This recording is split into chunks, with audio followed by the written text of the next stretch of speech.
લક્ષ્ય ન્યૂઝ, એક નજર, એક લક્ષ્ય. સૈલા તાલુકાના મોટા સખપર ગામ ખાતે રાત્રિ કિસાન ગોષ્ઠી યોજાઈ. ચાલુ ખરીફ ઋતુની શરૂઆત સાથે સુરેન્દ્રનગર જિલ્લાના ખેડૂતો દ્વારા કપાસના આગોતરા વાવેતરની તડામાર તૈયારીઓ શરૂ કરી દેવામાં આવી છે.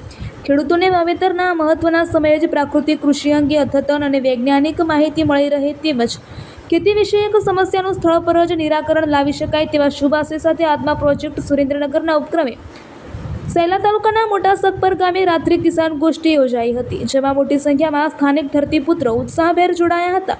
આ તકે આત્મા પ્રોજેક્ટ ડાયરેક્ટર ભરત પટેલ દ્વારા ખેડૂતોને પ્રાકૃતિક ખેતીના પાયાના સિદ્ધાંતો વિશે ઊંડાણપૂર્વક સમજણ આપવામાં આવી હતી. કપાસ કે અન્ય કોઈપણ પાકના બીજને જમીનમાં વાવતા પહેલા દેશી ગાયના ગોબર અને ગૌમૂત્રમાંથી તૈયાર કરવામાં આવેલા બીજામૃતનો પટ અવશ્ય આપવો જોઈએ. જો બીજામૃતનો પટ આપીને વાવેતર કરવામાં આવે તો પાકમાં જમીનજન્ય ફૂગનો ઉપદ્રવ નહિવત થાય છે અને ઉગતા છોડનો વિકાસ વૃદ્ધિ તેમજ તેનો જુસ્સો ખૂબ જ સારો રહે છે. આ ઉપરાંત પાક ઉગી ગયા પછી સમયાંતરે જમીનની ફળદ્રુપતા વધારવા માટે જીવામૃત અને ઘન જીવામૃતનો ઉપયોગ કઈ રીતે કરવો તે અંગે પણ વિસ્તૃત અને પ્રાયોગિક માહિતી પૂરી પાડવામાં આવી હતી. આજના સમયમાં ખેડૂતો દ્વારા પાક સંરક્ષણ માટે રાસાયણિક પેસ્ટિસાઇડનો જે આડેધડ ઉપયોગ કરવામાં આવી રહ્યો છે તેનાથી જમીન, પર્યાવરણ અને મનુષ્યના સ્વાસ્થ્ય પર પણ ગંભીર આડઅસરો વિશે ખેડૂતોને જાગૃત કરવામાં આવ્યા હતા. વધુમાં તેમણે ઉમેર્યું હતું કે મોંઘા અને નુકસાનકારક કેમિકલ્સના મજબૂત વિકલ્પ તરીકે ખેડૂતો ઘરે જ ગાયના ગૌમૂત્ર અને વનસ્પતિના પાંદડામાંથી 10 પરણી અર્ક બનાવીને તેનો ઉપયોગ કરી શકે છે.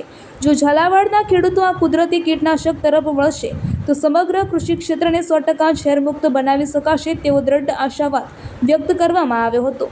આ રાત્રિ કાર્યક્રમમાં સૈલા તાલુકાના આત્મા પ્રોજેક્ટ એટીએમ જયંતિભાઈ તથા જગદીશભાઈ દ્વારા ભારે જહેમત ઉઠાવી આયોજન કરવામાં આવ્યું હતું. આ કાર્યક્રમના અંતે ખેડૂતોએ પોતાની મૂંઝવણો રજૂ કરી હતી, જેનું સ્થળ પર જ સંતોષકારક સમાધાન કરવામાં આવ્યું હતું. ઉપસ્થિત તમામ ખેડૂતોએ આગામી સમયમાં પ્રાકૃતિક ખેતી અપનાવવાનો હકારાત્મક સંકલ્પ વ્યક્ત કર્યો હતો. રિપોર્ટર દેવમ ત્રિવેદી, સુરેન્દ્રનગર.